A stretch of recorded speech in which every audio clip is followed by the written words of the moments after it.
Every Tuesday, our Eye on Money series looks at financial issues Americans face. This morning, we're focusing on a fast-growing trend, saving aggressively to retire early. The movement is called FIRE, and it stands for Financial Independence, Retire Early. The idea is to live a frugal life now so you can take control of your financial future. 34-year-old Kirsten Saunders and her husband Julian embraced the movement.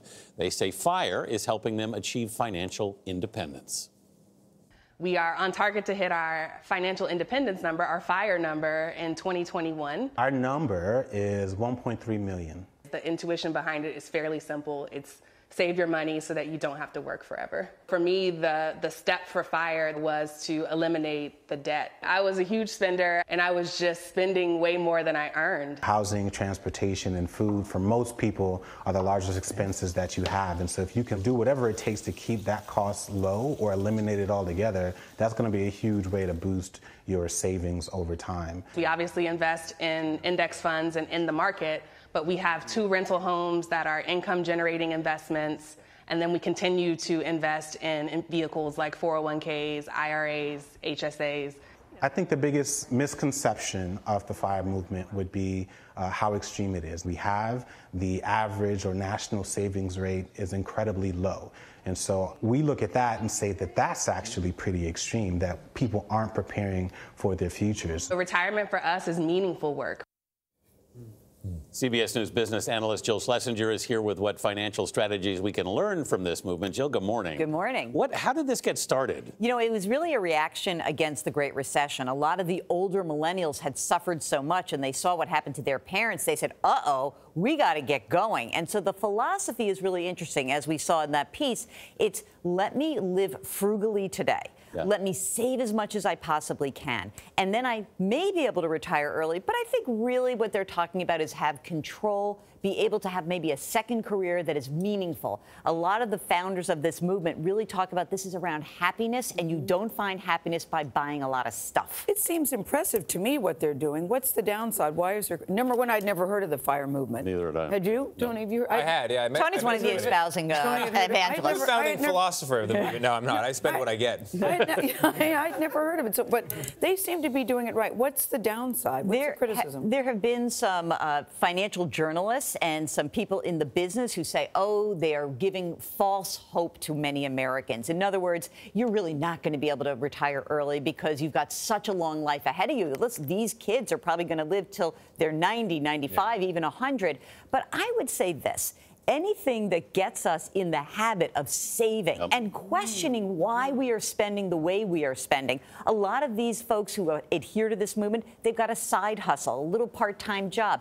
Not because they want to be great entrepreneurs. They want to find a way to get a little bit more money in the door so they can hit these goals. I think this is laudable. It is laudable, but you know, 2/3 of young people, millennials, who are employed don't have any savings at all. A lot of people don't have enough savings. So is this really only something for people who are taking in huge paychecks? I think another criticism has been that this started with a lot of the younger folks who had high-tech jobs. So they had ample pay so they could choose to do this. But I interviewed a bunch of the FIRE adherents for my podcast. And what they said to me is that's actually not the case, that every single person makes choices every week about how they spend money. So imagine if you could find $10, $15, $20 that maybe you're just throwing away and capture that money, put your savings on autopilot, put a game plan together. I mean, part of this movement is we are asking people to say, what do you want your life to look like? How much do you spend today? Are you tracking your expenses? All of these are fantastic habits to form. So I am very much a cheerleader for that movement. So Jill, where do you look to start to cut to save money? I think the first piece is you've got to track your expenses. I think most of us have this mindless spending habit. And no matter how much you make, you know what I'm talking about. There's 10% of the money that comes in the door and you say, I don't know where that went. Yes. So tracking your money becomes imperative. Then once you identify... It's also very scary. It is.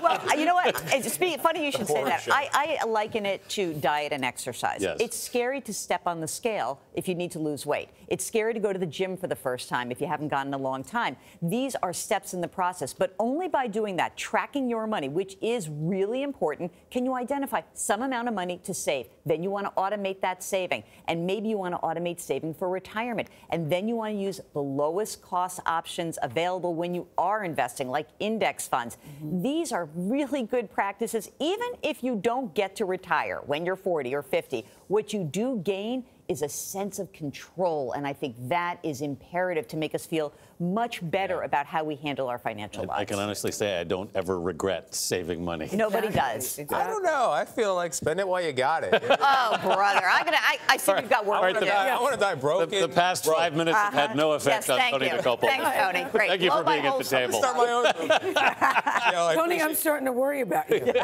Find something you love. You never work a day in your life, and you spend what you have. You know? I'm going to die broke and broken. You know, There's nothing wrong with that. Right? No, that's a good philosophy. Used up. We got to go. Jill, thank you very much. I appreciate it.